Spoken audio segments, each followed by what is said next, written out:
Good afternoon, everyone. Happy Thursday.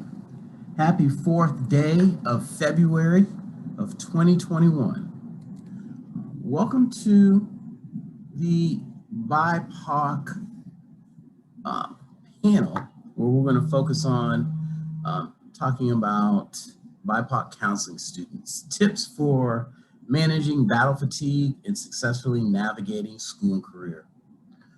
We have an astute panel that will be part of this discussion today.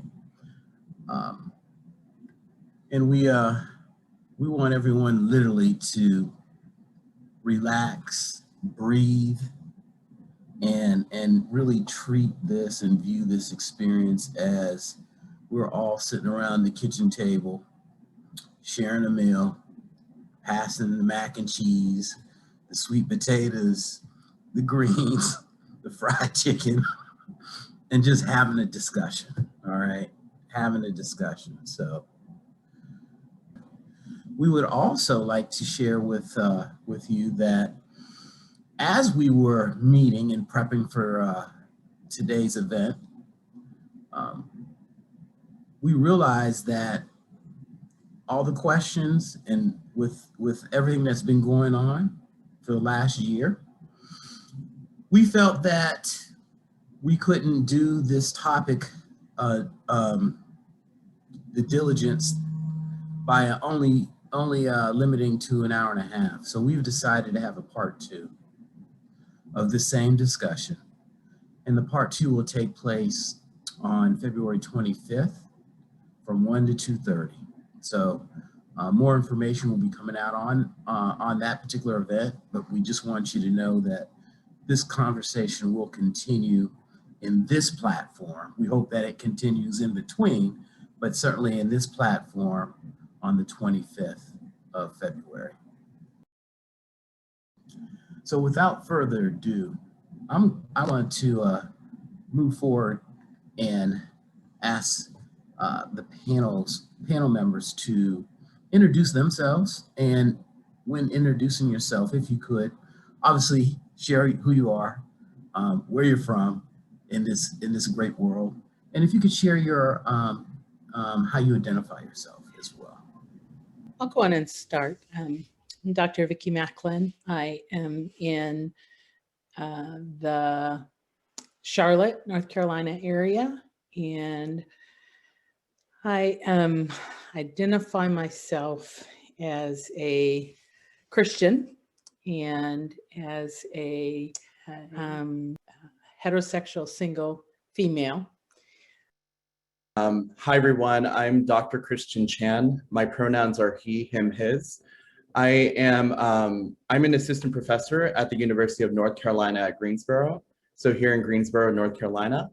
I am, in terms of my social identities, so I'm a queer person of color. I show up in the world particularly as a second generation Asian American, someone with multiple heritages, particularly someone who's Filipino, Chinese, and Malaysian. I also wanted to share too, in terms of thinking about gender identity, I'm cisgender. And so as a cisgender male, I walk through the world with significant amounts of privilege, particularly around gender identity. The other piece here is also that I'm able-bodied. So I think that's also a part of our conversation as we think about what this looks like as we continue to advocate for communities living with disabilities. And the other piece is that in terms of spiritual identity, right, and spirituality, I know people might ask me and probably explore even further, but I'm someone who's a pluralistic Catholic who's centered in liberation theology. So if we're, that could be a part of our conversation at some point, or you can always feel free to reach out to me if you're want to know more. The other piece too is I'm also the child of two immigrants. And so for me, this was particularly fundamental to the way that not only that I show up in the world, but how I grew up in the world, right? As someone who grew up in a middle-class family with access to education, a PhD, and career opportunities, and at the same time, still like seeing and watching, right, the hardships of my own parents as they experience economic and financial hardships. So I wanted to share that, and I'll go ahead and pass it back to Dr. Smith. Excellent, excellent. Thank you, thank you, thank you. And I am Dr. Sean Smith. I am an assistant professor at North Carolina A&T State University in Greensboro, North Carolina. Yes, Dr. Chan and I are neighbors. He's right down the road. And I teach in our doctoral program at A&T. I also oversee our practicum and internship experiences here at A&T. The elevator speech. I've been a professional counselor now for over 27 years, clinical supervisor for over 25 years, and a counselor educator. This is my 21st year in the classroom. Originally from Pennsylvania, born and raised, minus some military stints. Relocated to Florida in 2010, and then relocated to Greensboro, North Carolina in 2019. I would identify myself as an African-American male, a father, a Christian, a veteran, a healer. So I look forward to our discussion and our dialogue here this afternoon. So just to give everyone an idea of how we're going to be, or kind of how we organize some of our questions and responses today. As we look through many of the questions, which were very good questions, we kind of broke them up into categories. So we have categories of racism in the counseling room, microaggressions, mentoring, decolonization, and coping. So those are the 4 areas that we kind of collected some of the questions around. So I just wanted everyone to have that information so they understand context, all right, context. So with that being said, our first question, and I'm going to begin with Dr. Chan. Our first question is is in the context of racism in the counseling room, and the question that I'm going to present is, how do faculty communicate intolerance and lack of acceptance? How do faculty communicate intolerance and lack of acceptance? Thank you so much. So I will go ahead and start actually. So with an appearance from the Library of Chan, but particularly Sarah Ahmed's book on being included. This is, so if anybody is actually like particularly working through like understanding how whiteness and white supremacy are permeating throughout your institutional structures, it's certainly, this is a good text that illuminates a lot of those particular experiences, even the culture, the behaviors that perpetuate, right, whiteness and white supremacy in counselor education. This is specific, yes, to like academia, like higher education practices, but it certainly is relevant for students, for colleagues, for administrators. What, yes, I'll definitely add it in the chat. It's called On Being Included, Racism and Diversity in Institutional Life by Sarah Ahmed. And so to describe that, what I'm going to say first is, you know, just on one of the statements that Sarah Ahmed makes is about whiteness, right? What would it mean to talk about whiteness as an institutional problem or as a problem of institutions? When we describe institutions as being white, we point to how institutional spaces are shaped by the proximity of some bodies and not others. White bodies gather and create the impression of coherence. As many have argued, whiteness is invisible and unmarked as the absent center against which others appear as points of deviation. whiteness could be described as a habit insofar as it tends to go unnoticed, or perhaps whiteness is only invisible to those who inhabit it, or those who get so used to its inhabitants that they learn not to see it, even when they are not it. And so I think as we think about what that quote is trying to share and how we're sitting with it, the one piece I wanted to start with is what we're trying to explore, right? In that question that we were posed of like, how do we detect intolerance? How do we anticipate, right? But also I want to go even further, not just to intolerance, but also about epistemic violence, right? The ways that when we think about what violence can show up as, violence can be rooted in whiteness and white supremacy in such a way that it tells, right, particularly Black, Indigenous, people of color as students or as colleagues that, you know, your values don't matter here, or that you're who you are, you have to code switch, or you can't show up authentically here, right? And I think in that vein, that's where we have to start, by noticing that that happens. The second piece is, so when we think about this, there's also an element, right, of conviviality, right? And so what I mean by that is we often try to, and this is something that Eve Tuck and Wayne Young talk about, it's like settler moves to innocence. And what that means is that we think a lot about, okay, well, what if, you know, but people take on, right? Like, but I'm an ally, but I'm one of the good ones, right?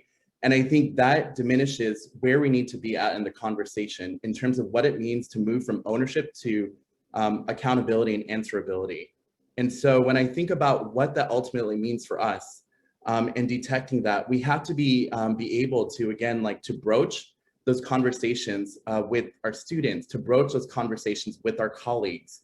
And what I will also say in response to this question, because I think we often, right, we often try to address racism, whiteness, white supremacy, as though these are such sensationalized events, that though they are, but it's that very explicit situation or encounter in a classroom, or, but sometimes it could be rooted in the policies. Sometimes it could be rooted in like interactions, like very implicit biases, right? About like whether we're deciding, okay, whether this person is performing or not.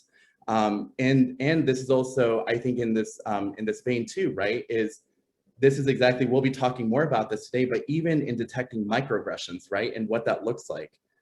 Because it's so easy to say that, oh, well, but you were given a compliment. Isn't that a compliment? And I'm like, that compliment perpetuated a stereotype. So I'm not really cool with that. So I think that's one other vein. And the last piece I will share is, so in that quote that Sarah Ahmed shared, what it centers us in is also acknowledging and dismantling internalized racism, right? That exists too, internalized racism, particularly among Black, Indigenous people of color, that we have to interrogate our own proximity to whiteness. And so in that vein, we have to understand like ways that we've adopted, right? Like that we just accepted sometimes whiteness as the norm. Thank you, Dr. Chan. Thank you for getting us started. And we have our final panelist that has joined us, and I want to allow her to introduce herself. Hello. Sorry I'm late. My name is Dr. Amber Nelson. You can call me Doc Nelson, Dr. Nelson, Doc, Amber, whatever feels comfortable for you. I am a faculty at George Fox University in Portland, Oregon, or just outside of Portland, Oregon. And that's what happened today. We have admissions, and so we're doing interviews, and I misconverted the time zones in my calendar. So I apologize. I was just in between finishing up an interview, and I happened to look at my phone, and I was like, I'm not supposed to do this till 11. And everybody's like, where are you? so I apologize. That was miscalculation on my end in my calendar. But yeah, I am the director of equity and inclusion in the Doctor of Clinical Psychology program out here. I'm biracial. I'm half Italian and a half Black. I identify as a Black woman. I use she, her hers pronouns. Yeah, cisgendered female, and just integration and talking about diversity, equity, inclusion, decolonizing our work, and supporting students through representation as a professional of color, embodying a Black female, bigger body, is just my passion. And I'm just really excited to be here and to continue this conversation. We've been having really great conversations through the fall and winter, and we have more conversations coming up. So thank you all for just being here and being part of this conversation with us. Excellent, excellent. Thank you, thank you, thank you. So Dr. Macklin, Dr. Nelson, so one of the questions that were posed to us was, if a client enters the room and says, "Oh, you're my counselor," how's that been handled, or how would you handle that? Or, for example, what if clients express racist beliefs in session? But part of the piece that can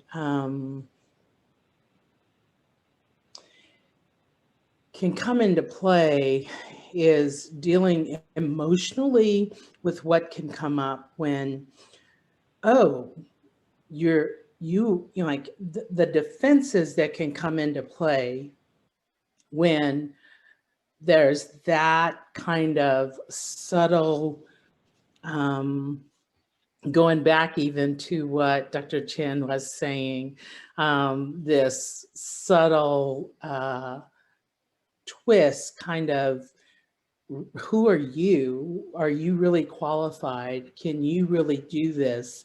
Can you really, do you really have what's required? Can you really address what is needed? Do you have the education? And there are all of these subtle nuances that are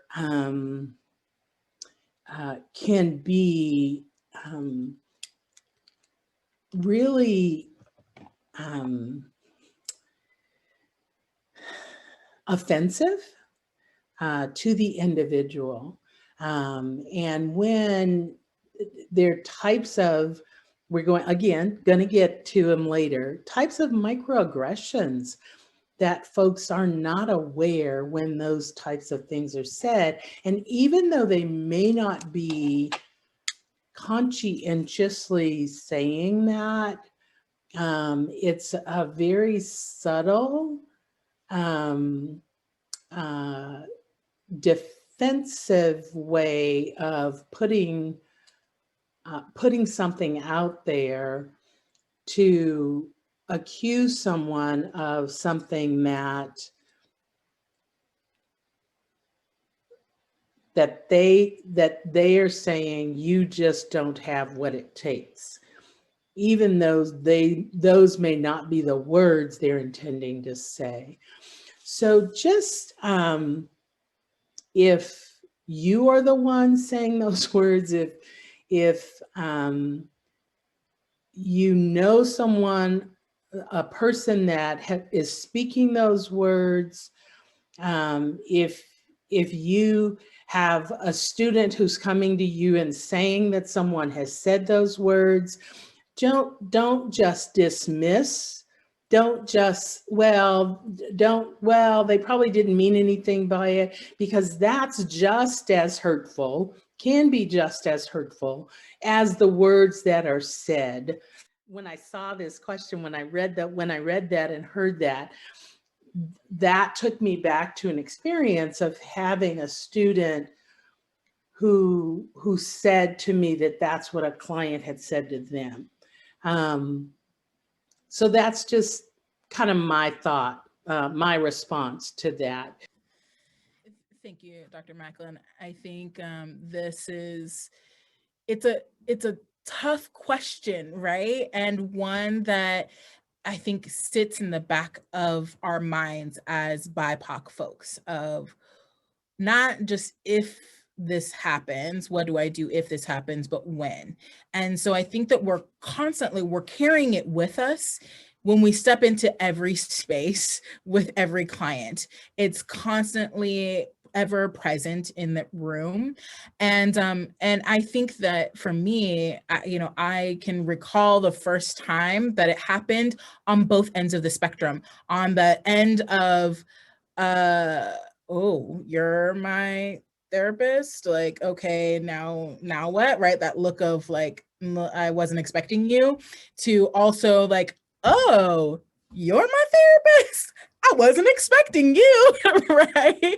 And so you have the, I get that from both folks that identify similarly to me and folks that identify differently than me.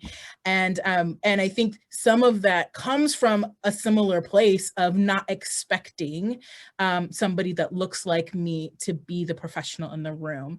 And so again, as what Dr. Macklin was talking about, that this brings up lots of different things. Even when it's a positive thing, it's still a microaggression, right? It's still a microaggression in that there's still this underlying expectation that a BIPOC person is not going to be the professional, that is not going to be the one that has the education, is not going to be the one providing care. And part of that is learned through, there are very few of us. The percentage of folks that look like us, that are BIPOC and have graduate degrees, that have doctorates, is very small, right? Like there's 1% of the population that it has a doctorate, and of that, we're an even smaller part. I think I think the stat for at least Black psychologists is like 3% of all doctorates in of psychology are Black, and even smaller percentage of are Black men, and so looking at this, so yes, there's a piece that it's true there, you don't see a whole lot of us, but also this underlying, also an expectation that I'm not going to be the one, I'm not going to be the person. And so what does it mean? What does it look like? How do we handle it? One, again, it taps into this, I think that every professional and every space has some level of imposter syndrome, and also wanting, especially as BIPOC individuals, this need to work 10 times harder, present better, more professional, whatever that means, which is a colonized word, and that's a whole other conversation, but look and act and be more of what is expected in order to get the respect that we have earned in spaces. So it taps right onto that sore point, I think, for us, which then activates us. It can be really activating in the room. And so as challenging of a question as it is, it's also equally as important that we sit and grapple with the meaning of it, because it will happen in some space, whether that's with our client, whether that's with our students, if you're going to teach. I've had it in all of those spaces. So what does it mean for me to handle it in that space? For me, what it means is I work predominantly from an interpersonal lens, and I bring in interpersonal. I have a little bit of gestalty experiential pieces in there, but interpersonal and cultural relational frameworks. And what that means is I bring stuff in the space. It's here. You just said a thing. Let's explore what that thing that you just said actually means to you, because it's also about our relationship and the meaning that they're making in this space, and what it means for them that I look similar or different from them. Like I said, when I was working in Baltimore, it's a city that's 60% Black. Again, I'm in the Pacific Northwest. Portland is quite the opposite. It's 88% white. So it's a very different space here. But then being in Baltimore and working in a hospital system, Johns Hopkins, even in that city, most of the professionals were not people of color. And oftentimes they would just be surprised and say like, I wasn't expecting you, and just rub their skin, you know?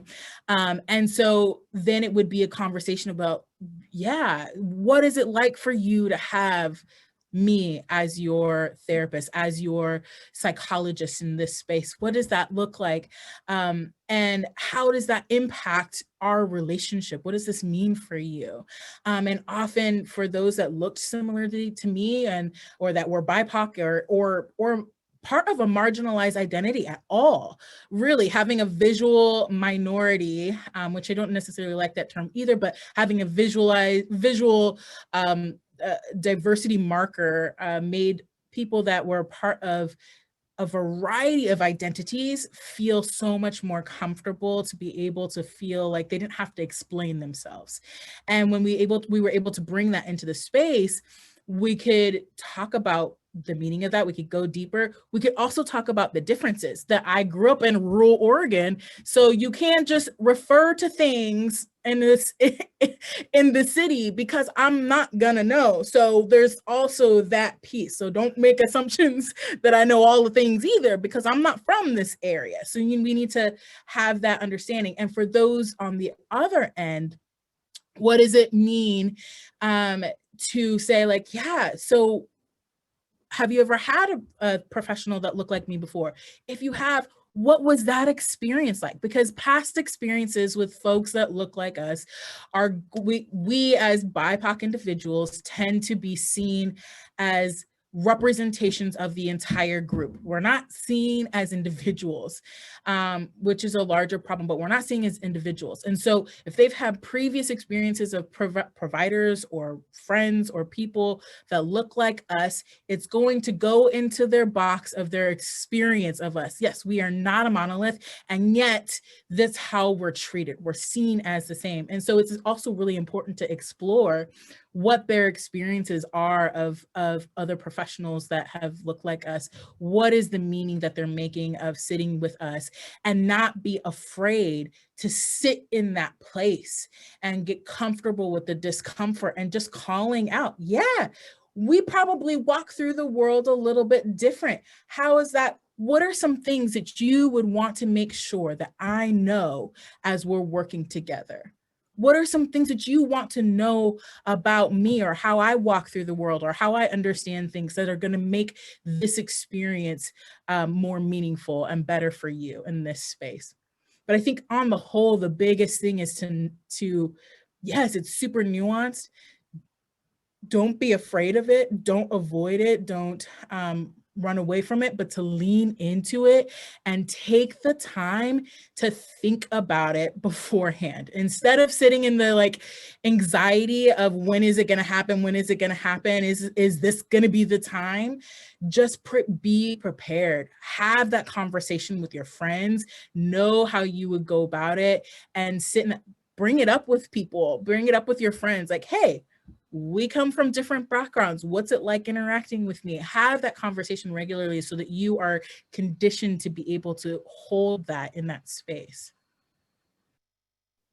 So I think what Dr. Macklin and Dr. Nelson were also sharing here was something that's really powerful is what happens if we don't intervene, right?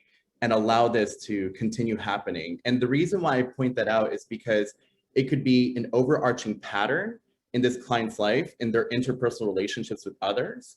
And it could also be, imagine what happens in your counseling relationship, right? And what that can contribute to a rupture later, because then you allow like the pattern just to keep going, right? It just keeps happening and it keeps happening. And then what happens, right? And then that's like, it leaves more room for Pandora's box to be opened up later that will ultimately be so much worse.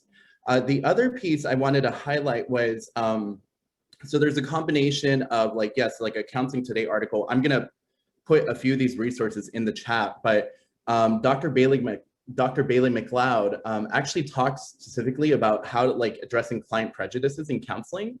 And you know, one of the pieces to consider too is even understanding, right? Like what's the client or student for the school counselors who are here with us today, what is their right, like approaching some of those interpersonal experiences that's happening outside of the counseling practice, and then also really understanding even their literacy around counseling, right? And what are some of the stereotypes that they have internalized in their own lives? And with that being said, also really assessing for the racial identity development, particularly not only like, you know, constantly for us, right, as counselors, but also even understanding the racial identity development of the clients or your students. And so I'm going to go ahead and drop that. I really want to highlight that resource. And I was also going to say another particular resource that I'm thinking of is a research study that was published by Dr. Susan Branco and Dr. Hannah Bain, and particularly around counselors of color, Black, Indigenous counselors of color who are essentially broaching microaggressions in counseling, right? And what does that experience look like, particularly for counselors of color, when they have to broach microaggressions? So I'll put a link here to the article. And then what I was also going to share was something to also think through as well is what's the difference, right, between calling out versus calling in, right? So I think Dr. Nelson gave us some really, really wonderful examples of like, how do I even broach this with my own clients, with my own students, and what does that look like? And so I'm thinking about Dr. Loretta Ross's work at Smith College about the work of calling in, right? In terms of calling in on white supremacy. And then just one more resource that I'll share is Janet Helms's new book, Dr. Janet Helms's new book on, it's called A Race is a Nice Thing to Have. And it's, yeah, so I'm sure people are familiar with it, right? A race is a nice thing to have, a guide to being a white person or understanding the white persons in your life. So I'm going to go ahead and copy that link into the chat box.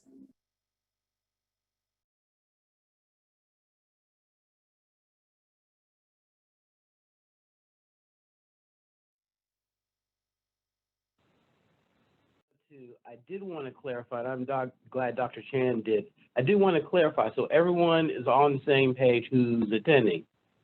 BIPOC stands for Black, Indigenous, People of Color, all right? Black, Indigenous, People of Color.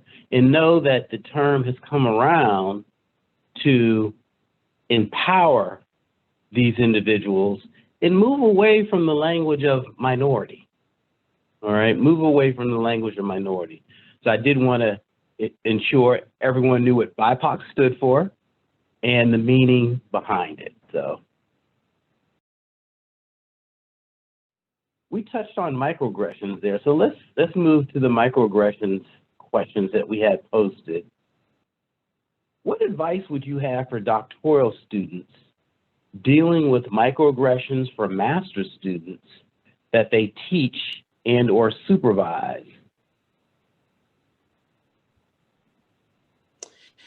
You know, one of the things that is very apparent to me, even in our introductions and the way we answer these questions, you guys probably picked up, I am definitely from a different generation.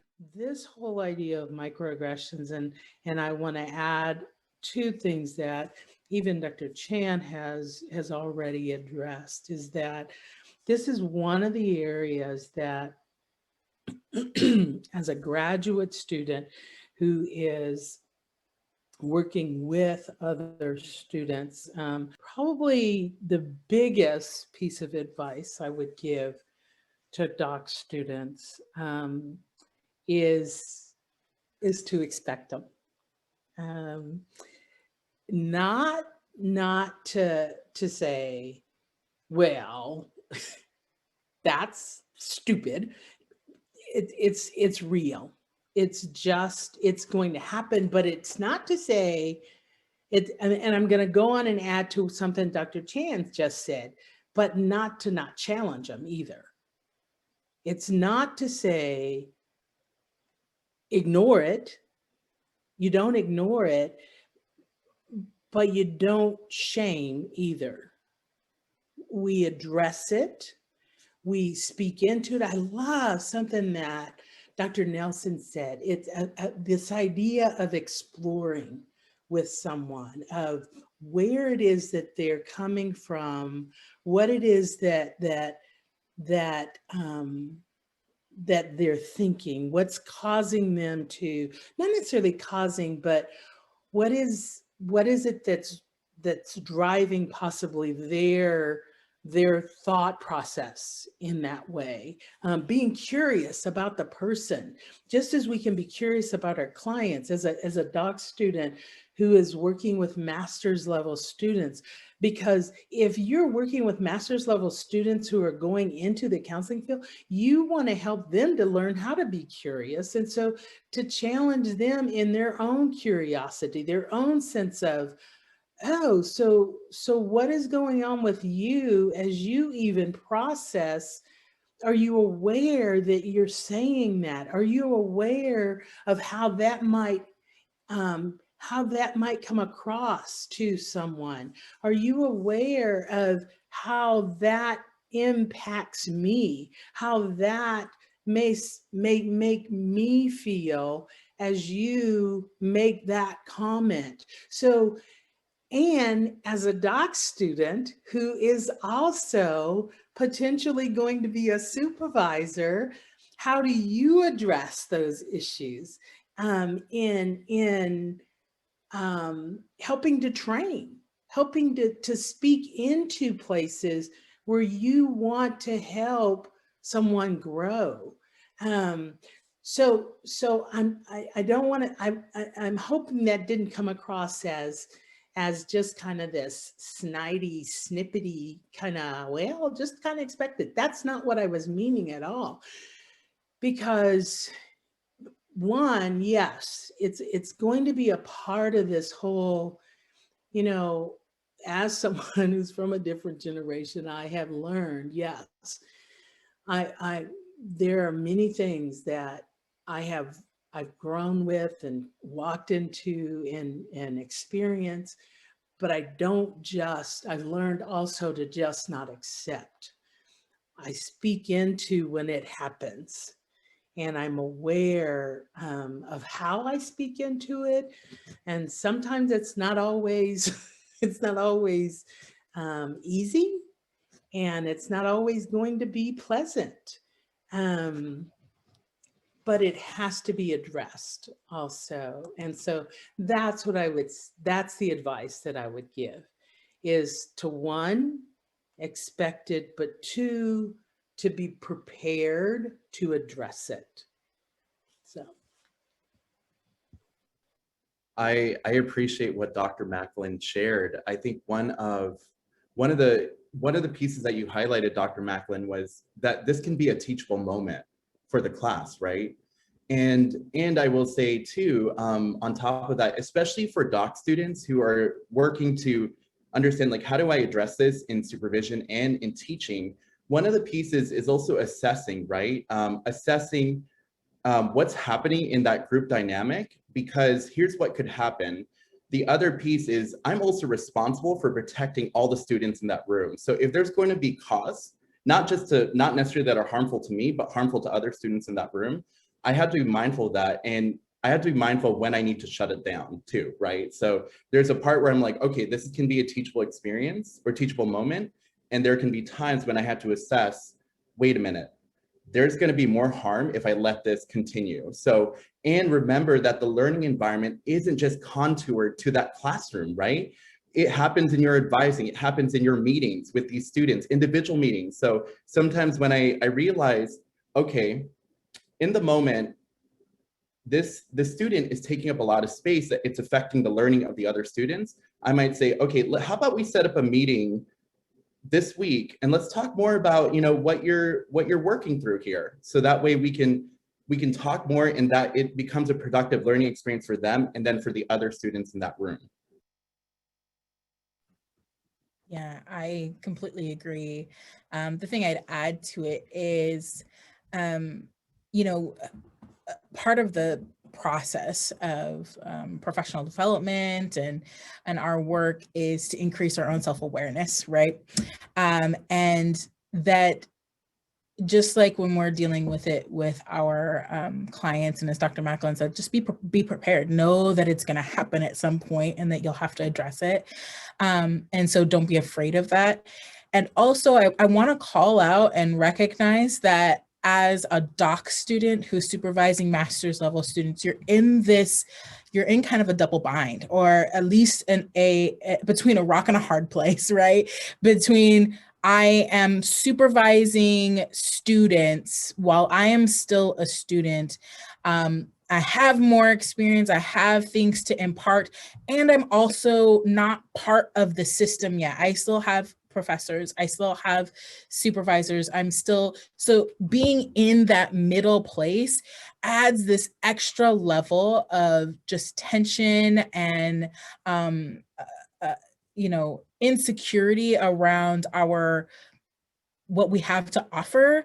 Not only what we have to offer, but what are the correct moves, right? I think we get into that place of, I need to do this right because my career depends on this, my grade depends on this, my X, Y, and Z depends on this. What is my supervisor going to think? What are they going to say if I don't handle this right?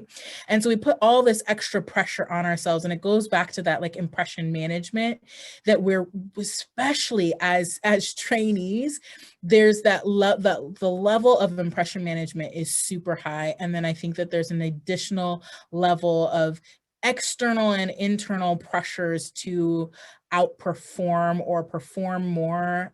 Even the research would say that students expect BIPOC professors to be more entertaining and to be more, to have more activities and to have all of these things. And that's not expected of our white colleagues, but we're expected to be entertaining and be challenged and do all of these things. And then we also have the internalized pressures that we have on ourselves. And then you have the trainee level. So there's so many different levels. And I want to call that out and recognize that that is also part of this process of, as you're learning to call things out with your clients and stuff. When you're in that place, there's all of these extra levels that make it really, really challenging. And so my advice would be, it can be a really hard place to come to terms with, but as a relational person, as somebody who works from a relational frame, I wear my imperfections on my sleeve. Just like I came in like, y'all, I just screwed up. I miscalculated. I could have said anything. Y'all didn't know why I was late. I could have said I had an emergency. I could have said anything. But instead of me lying or me trying to anything, I wear my imperfections on my sleeve. And I think as a trainee, in order for you to be your best self, to learn the best, is to be able to also hold that space and to be able to give yourself the room to be human and say, like, I'm not going to be perfect at this. I don't know what the right answer is or how to do this perfectly, but what I can do, and no matter what I do, I'm going to lean in and I'm going to engage. And then I'm going to debrief and I'm going to analyze, like, how did it go? I'm going to think through it. I'm going to seek my supervision. I'm going to go back, talk it through, rather than feeling like I need to do this right. I need to do all of these things. I'm not going to tell my supervisors about this because I don't know what they're going to say.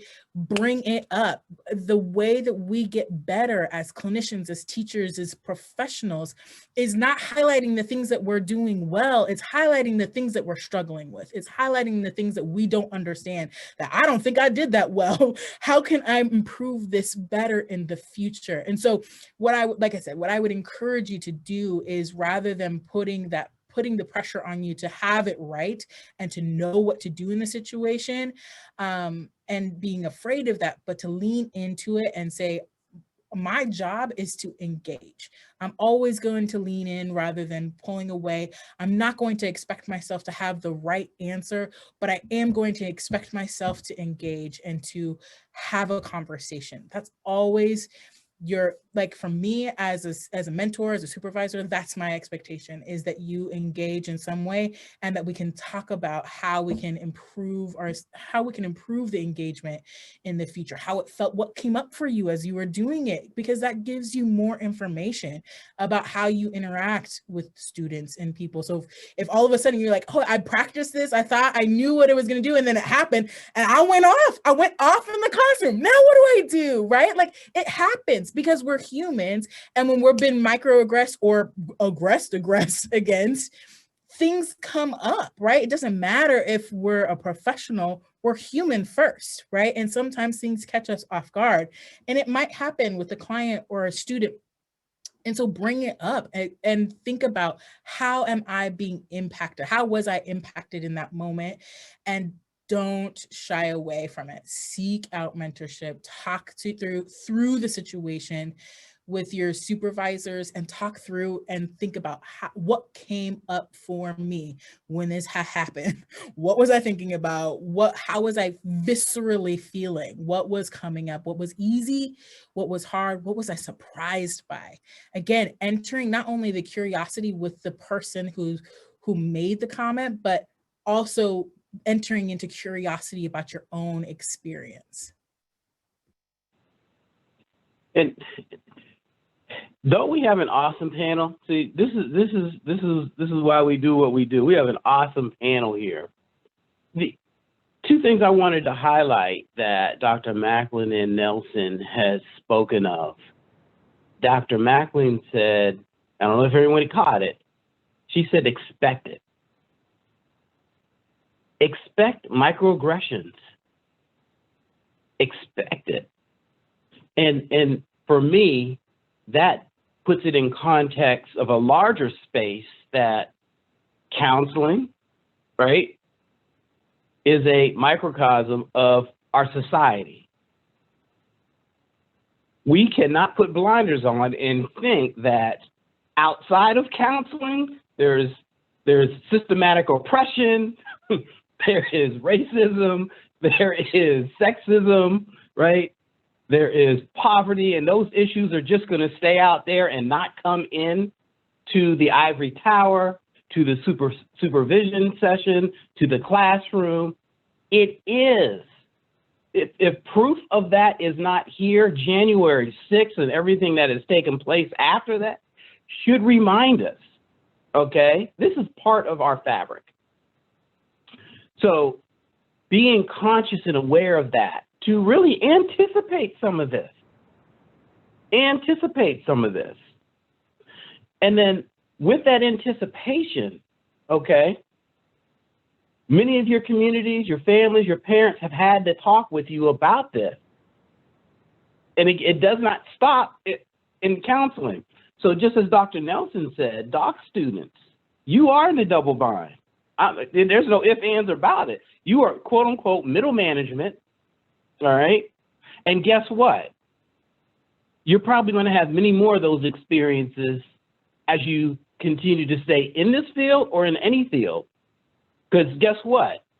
I believe all four of us here are in middle management within our academic setting.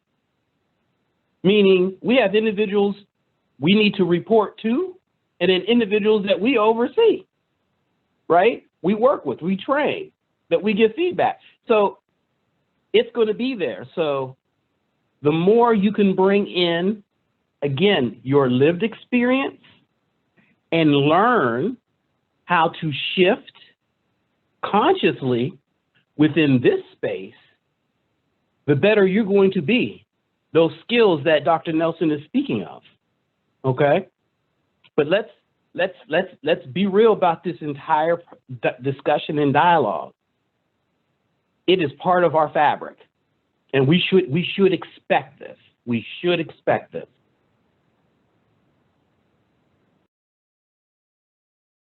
I want to ask Dr. Chan to answer this question, and then I want to slide down and have us all answer the final one. Dr. Chan, how do you embrace and utilize various psychotherapy while recognize much of the counseling has been developed and geared towards what we would identify as white folk? Yes, absolutely. So when you think about your, like, especially for colleagues who are here with us, who are counselor educators, especially for supervisors who are here with us, especially for as we think of also our doc students who are here with us, also in the midst, right, of that development, right, and building a foundation for the development. One of the pieces that I certainly think of, right, is yes, like there are pieces that we have to teach because it is in the KCREP standard, but this is where the magic of course design also supports the work that we do, right? Because it's about who do I curate as resources in my syllabus? Who do I curate as the not just the literature, but the authors, and how are they actually working to, it's not just about who they are, it's also about what they're saying, right? And because, so when I think about who do I have like listed in my authorship on my syllabus, I have to think through that. I have to also make a concerted effort between what's an edited volume and a solo author text that I'm assigning for my syllabus. And so I'm also providing that. And then at the same time, I'm also actively working, right? Now, here's the piece. I know that we have, like, here's what happens so often in counselor education is that we always start to put a lot of cultural taxation on Black, Indigenous people of color as faculty. And so that's the other piece that we have to be mindful of. And so I'm thinking about Dr. Meyer's question here about, like, as a white male professor, what can I do? The one piece is also thinking about being able to detect that yourself, right? Being able to do the personal work and to detect when this is happening, right? When that cultural taxation is happening to your colleagues and to your students. And so, and with that being said, like, for example, here's the other issue that we often see in counselor education is that it's always, people tend to implicitly silo all that kind of work to the multicultural class. And I always say, so my students will always hear this from me. They're like, especially they heard this from me in multicultural last semester. Yeah, so I'm just gonna say this to y'all. Even when you walk out that door, you are not losing that commitment to multiculturalism and social justice. It will follow you everywhere. You must be accountable. And especially, I can guarantee you, if you show up in another class with me, you will see it again. So I often have consistent messages, and that's what we all need to do as counselor educators and supervisors, have consistent messages too, right? And on that note, in the other classes, right? Because we often think, oh, well, you know, how can we infuse this into like group counseling or theories? And it's like, well, I often start out by saying, okay, think about who these theories were developed for, right? They're often white, cisgender, able-bodied, heterosexual men. So they were the ones who developed the theories. Now let's think about how do you dispel some of, like, and be critical consumers of those theories. And so certainly I walk through students, I offer questions, I engage in dialogues that support that. And the last piece I'll also add here is that I also infuse other models, other literature, interdisciplinary work into counselor education. So one piece that I always hone in every class is, yes, like talking about like scholars who are centered in decolonization and indigenous practices, right? And how they have framed even the educational practice of decolonization, right? And so that can transfer in terms of skill sets to what I understand critically in counseling. The other piece that I want to highlight here is when I think about what I do with students is that I also try to make sure, okay, like for example, I offer Tara Yoso's community cultural wealth framework, and I infuse that in every course that I do. Yes, it is often related, yes, to critical race theory, and it's often centered in education, the scholarship of education, but it's so relevant for how we view, especially Black, Indigenous people of color as clients and as students, not as deficit models, right? But actually like as like understanding what kind of capital they already have, the gifts, the talents that they're already carrying with them, right? And I want everyone to respond to this question on decolonization. What is the most challenging part of being a BIPOC clinician? And what is the one thing you wish someone had told you before practicing?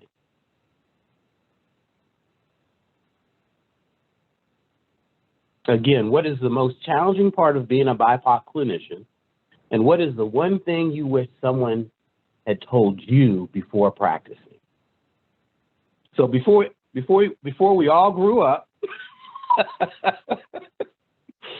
and started doing this work, hung our shingle, right, and got out there and started doing this, what's one thing you wish someone would have told you?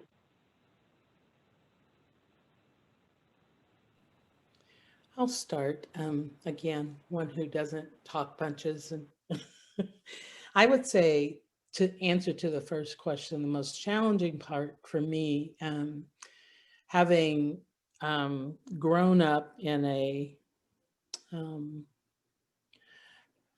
spent most of my growing up years in a small Black community, not having understood much about white society. And when I was plunged into white society, I was bussed into it, and learned very early that this little Black girl was not accepted in this predominant white community. And my education was in that environment. And I had to really come to understand what it meant to prove myself as a Black child, not just as a Black child, but as a little Black girl, and what all of that meant, what I had to come about, what I had to go about proving in that way. And so, quiet. Had to, what all of that meant. And then when I finally graduated high school, graduated college, understood I wanted to go to graduate school. And in graduate school,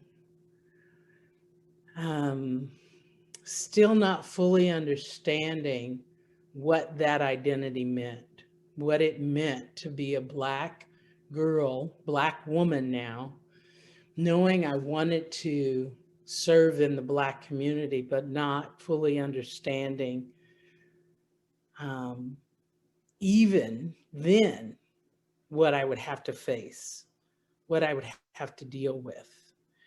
And then when I did begin to understand it, embrace it, walk into it, the pain, the literal pain of walking into that, and then not having mentors, that was when it hit me.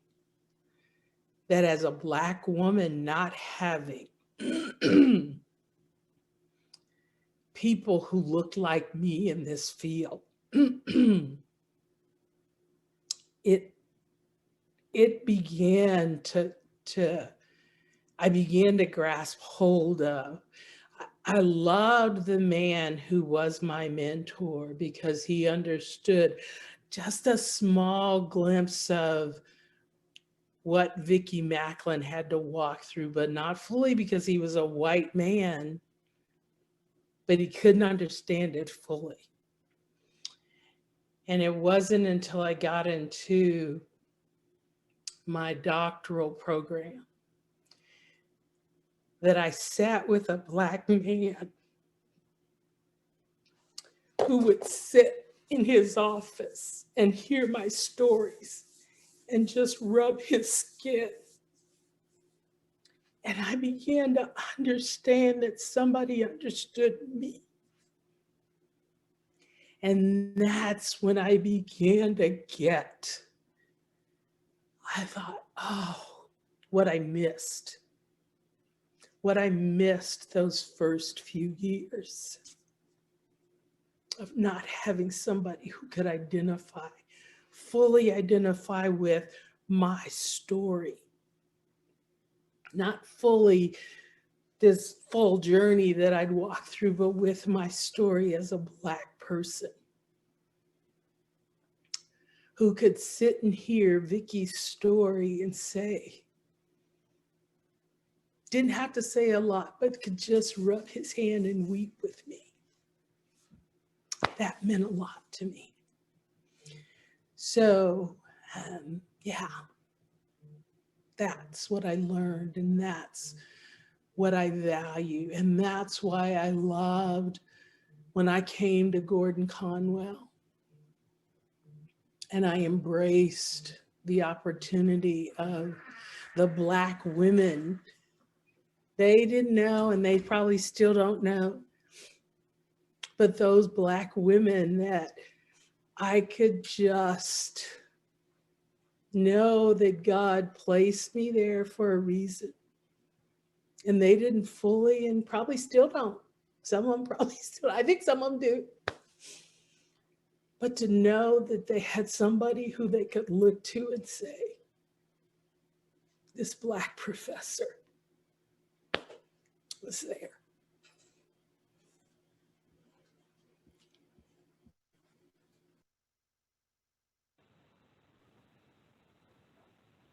Super, super powerful, Vicki. Thank you for sharing. I think that's exactly what I was going to say as well. And I won't be able to say it as eloquently as Vicki, as Dr. Macklin said, but I think that was that for me, the most challenging part of being a BIPOC professional, period, point blank, whatever field. There are two parts. One is the which we kind of touched on, is the load, the expected and unidentified extra responsibilities, because I'm a diverse person. So every diversity thing. So it's February, I'm being called on, have something for Black History Month multiple times, because they're so like everybody wants something or someone, and so there's this extra load and expectation of being able to speak to and train and do this, even if it's not part of my role. So there's that, which I think that many BIPOC folks are already accustomed to before you become a professional, but I think that the load becomes more. But I think that along with what Dr. Macklin was saying, for me, learning, I grew up in a small town in rural Oregon, where I was the only person of any color, pre-K through 12. I had a graduating class at 18. Then I came to a small school in outside of Portland, Oregon, and I was one of 5 Black students on campus. I didn't have a professor or teacher of color until I entered my master's program. And it was a friend of ours, Dr. Smith and I's mutual connection, Keith Dempsey, and Black man who's amazing. Christian, do you know him too? He's amazing. And was the first time that I had somebody who understood my experience train me and come alongside me and be able to breathe life into my experience, because my entire life I had been gaslighted to think that it was me that had the problem, that there was something wrong with how I communicated or how I wore my hair or didn't wear my hair, or the way that I talked or dressed, or I was too much. I was always getting, I was too much and trying to, and so I learned, I think, again, the hardest part is learning to see myself and understand myself through a white lens, rather than being able to center my own experience as a Black woman. And so my experience of the world was centered through a white lens. It wasn't even being able to make contact with me as a Black woman to say, this is my experience. It was always filtered through how white and majority culture folks saw me, and I interpreted myself through that lens, and that was really hard. And I didn't fully even understand. I started to make contact with that when I had Dr. Dempsey, and he's fam. I mean, he's my uncle. He's Uncle Demp, and we're close, and we've maintained really close relationship. And I didn't even understand the extent of that, the extent of how much I had this internalized, you know, oppression, an internalized white-centered view of myself until I left and was in a place where it was predominantly Black. And then all of a sudden, I was like, oh my gosh, even the voice, my voice, I recognized that. And I didn't even know that when I was in spaces and I was at school or in professional space, my voice was different. It wasn't even my voice. I spoke higher and I was much more sing-songy, and I had this way of talking to kind of get people to feel comfortable. And I didn't even know how much of it I had internalized until I started being able to be around other people who had experiences like me, and then being able to see how it seeped into the professional space, and then being able to dismantle that when I had mentors and other folks of color come alongside me, particularly Black women for me and in my experience. And I think my advice is to seek out mentors and to find people to connect with, because it's not going to be easy. But I didn't understand how much I needed it until I saw how much I needed, until I had it, really. Until I had made contact, I didn't even know. I didn't even understand the extent of how much it had influenced me in my experience, that I need to surround myself with other folks and other professionals specifically, and specifically in this field, because there are other things that it means to be a helper and to be a psychologist or a counselor or a therapist that's different than other fields. What does it mean? How do we hold this space? And I can't do that just on my own. I have to build. And like, even just the folks in this panel, we've connected peripherally, you know, Dr. Macklin, Dr. Smith, Dr. Chan. I haven't met any of these people in person. It's all been via this, but I am so thankful for this community that we've worked to seek out these mentors, to have people at different levels of our professional development in different parts of the field, because I cannot maintain in any systems without having a sounding board that reminds me of what truth is and what my reality is, because the system because we're not decolonized yet. The system is going to continue to gaslight me and continue to tell me that I'm the one that needs to change rather than the other way around. And if I don't have those mentors and I don't have these spaces, I'm going to believe that, and I'm going to try to feel like I need to change and I need to fit what they're telling me. But when I have my mentors and I have my spaces, then I'm reminded and I'm grounded and I can enter into the space differently. So I think I think of a particular mentor. It's funny because I always tell him this, and he always looks at me like, what are you talking about? But I always say that he's my person, because I always say that he was the one who didn't walk away. And because he encouraged me to embrace myself for who I am, with all the social identities that I carry, with all the intersections, the way that I make sense of them. He embraced me, or told me and encouraged me to embrace me for who I am. And I think in many capacities, I think there was an element, right, of where I think he often told me and helped me contextualize some of my own experiences throughout my entire educational journey, and really helped me understand, yeah, like what someone is asking you to do is to diminish yourself. So stay true to who you are with integrity. And it was because of those messages, explicit, public, visible messages, but also implicit messages, right? The microaffirmations, the daily experiences of those messages. When he told me that I mattered, that I was valuable, and that he also told me that, that I belonged. And I think that's a message that I continue to impart to my students, to my mentees, is that you do belong and you do matter, and that I believe in you. because I think so often we don't know the power that those statements have and the differences in the lives of our students, our supervisees, our mentees. And so in many capacities, that those messages, those affirmations can be so transformative. And I think that's especially the reason, right? Why I think about why I stay in counselor education. It's because of those messages. And I'm thinking about some of the questions that have come through our chat, you know, in terms of finding mentors, especially with all the different formats that we've had. So I'm going to offer some creativity, and feel free to reach out if there's some ideas that you're like, if you need some ideas or suggestions. But one of the pieces is working with, yes, like trying to see if you can join a state branch association, a professional association. Sometimes there's ways to connect, network that way.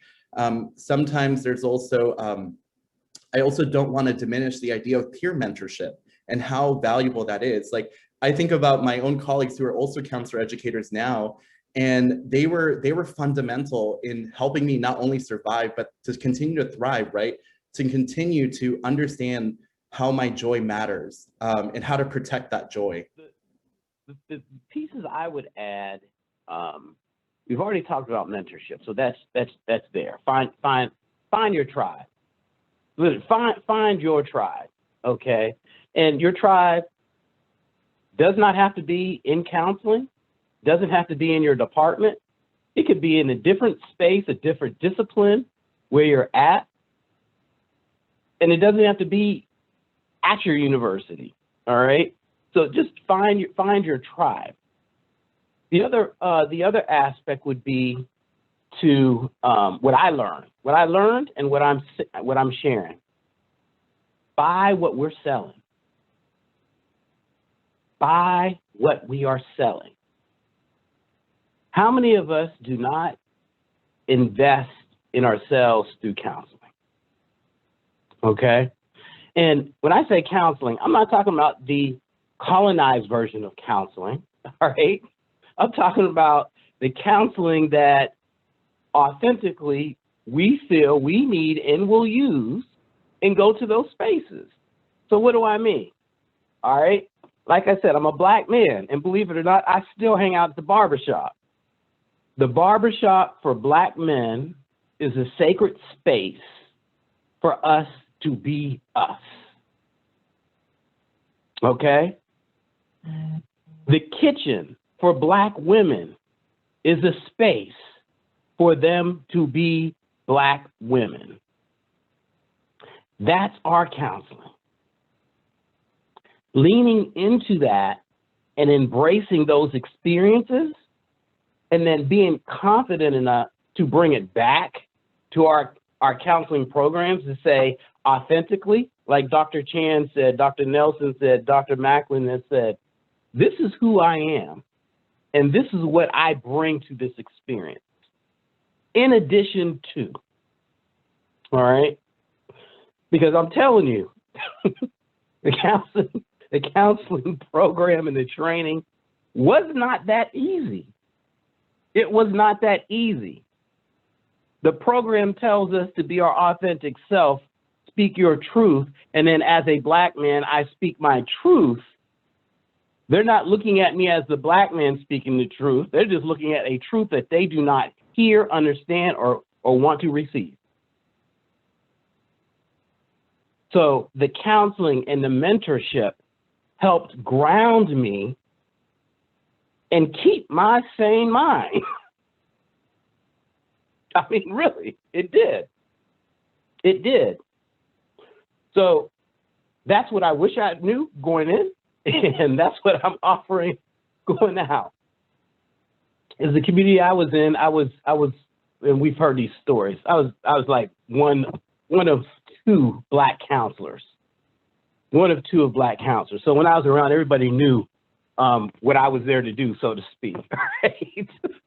So it's that piece. That counseling helps. That counseling helps. I like to just give the panel opportunity. There are many questions in the chat. Like we've announced, we're going to have a part 2. The link to register for that event will be coming out. It's going to be on February 25th from 1 to 2:30. So we will look at the questions in the chat, embrace those, revisit the questions that were already presented and come back to them. But before we go, I just want to give the panel an opportunity to close this segment of this discussion today. And we'll go ahead and begin with Dr. Macklin. Yeah, I just want to, I kept going looking at the questions and I'm not going to address them, but my heart goes out to the student who raised the question of feeling like she's not heard when she's addressing things with white students. And I just want to encourage you to speak. And I do want to encourage you to speak. I want you to encourage you to offer your voice from a place of, I know it's hard for you to give me opportunity to be heard, but I'm asking you to hear me. And to do that in as humble a way as you can, but to keep pushing forward. You have a place and a space. And so I just want to offer that to you. I know that's just really quick. And I won't be able to be with you all for part 2, but I know it's going to be as good as this time was, if not better. So thank you. Dr. Nelson? Yeah, I think, thank you all. Thank you to the panelists and for you all just sharing this space with us. I think even as we're hosting these, it's meaningful for me too, just to have these conversations again. These are my people, my found people, my new family, and having these ongoing conversations is just as therapeutic and helpful for me and validating for me, even as a professional, and sharing this. So I want to thank you all, and it's just as an encouragement to you as students in particular, but also the professionals that are out there just listening in. We need you. And so having these conversations, like representation matters, right? And I don't say that in a trite way.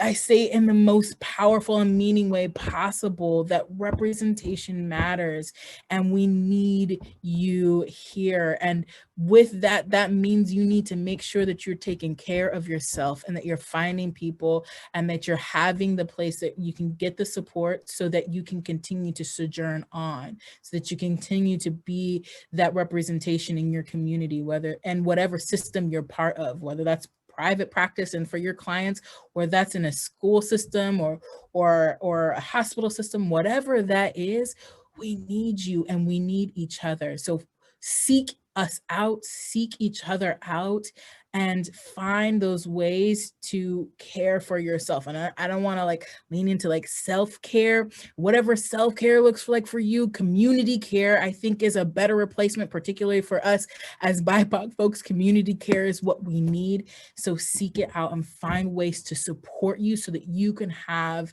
what it is that it takes to continue to do the good work that is ahead of us. Thank you, Dr. Nelson. Dr. Chan. So I feel so much gratitude for when I think about all the communities that I'm a part of, right? So the community that I'm sharing together today with this panel, with the audience, I'm thankful for this community. Community has been the factor that not only helps us know that we can transform, helps us know that that our heart is here. And I think in so many capacities, I think about the colleagues that I have. That is a community that has also helped me embrace who I am. And I think about the community I share, right, in this profession. And I think as we think about parting words, right, I'm also thinking about the reflections I constantly sit with that, you know, I'm not doing this for myself. This story is not about me. And this story is really about what kind of legacy do we want to create for the generations for us to come after us. So that is what I want everyone to constantly think about when we think about community. And that is the kind of gratitude I have for the community we're sharing here right now, but also the community that we get to share in all of our spaces, with our colleagues, with our students, with our mentees and mentors. Thank you, Dr. Chan. And I want to thank the panel again, and all those who was able to join us today. And just know that this is fun, it's exciting, but it's a responsibility. At least for me, it's a responsibility. I did not have this opportunity to see folks look like me, practice, do this work. So that's why I'm here, and that's why I'm doing this. It's a responsibility. I began by saying I want us to have a conversation like we're sitting around the table eating macaroni and cheese and passing the cornbread and the greens and the fried chicken. I hope you have been fed, and I hope you are full. I hope now that you can move to the apple cobblers, all right, and the banana pudding, and sip on the red Kool-Aid and the lemonade, and just take it all in and digest what's taking place today. And be ready for another meal on the 25th. Everyone, have a great rest of this Thursday. Have a great weekend. Take care of each other. Most of all, take care of yourself. Goodbye.